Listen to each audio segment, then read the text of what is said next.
pertemuan dengan Marga Huta Barat itu apa aja? Mereka menyampaikan keluhan dan pandangan, bahkan keyakinan dari sisi mereka tentang peristiwa di rumah Kadif Propam Pak Sambo.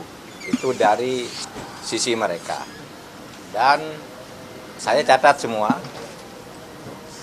Dan saya tidak berpendapat tentang kasus itu. Saya hanya mencatat karena soal pendapat dan proses itu saya tidak boleh ikut campur. Tugas saya adalah mengawal kebijakan atau arahan Presiden bahwa harus dibuka dengan benar.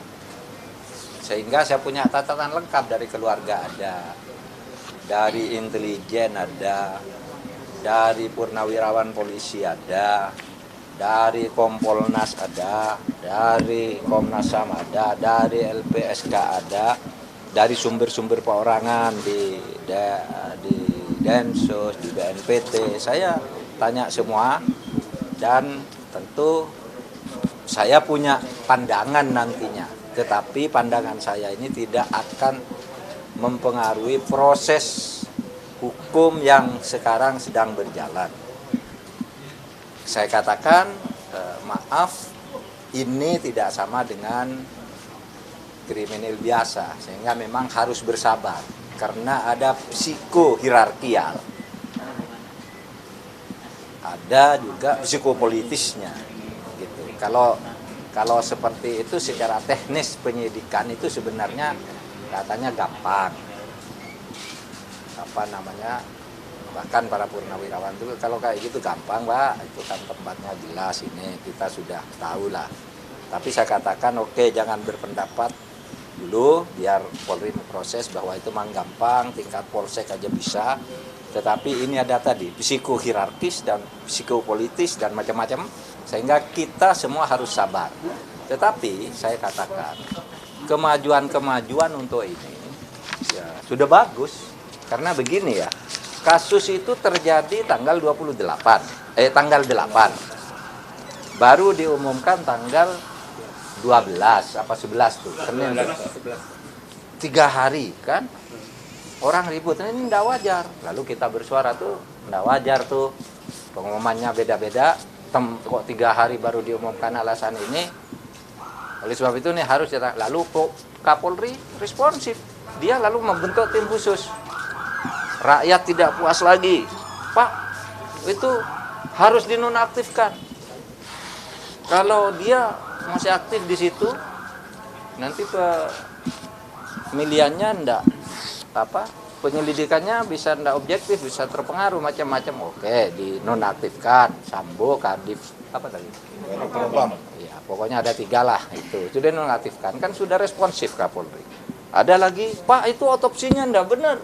Harus ulang. Siapa Pak yang otopsi itu apa? Tidak boleh. Hanya dari Pusdokes Polri, tidak boleh.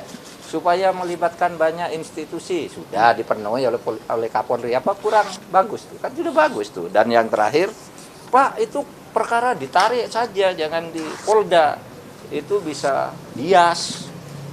Gitu. Karena ada irisan-irisan perkawanan, irisan apa, irisan jabatan, irisan struktural, itu tidak bagus, ditarik perkara itu. Jadi menurut saya Kapolri ini sudah melakukan langkah-langkah yang terbuka.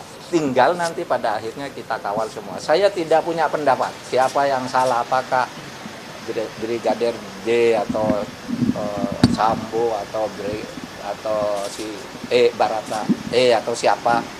Saya tidak pernah mengatakan itu. Saya hanya mengatakan buka sejujur-jujurnya, karena semua kita punya catatan yang tidak muncul di wacana publik, tapi kita catat dan itu real. Nah, kalau menyimpang dari fakta-fakta yang masuk itu ya kita.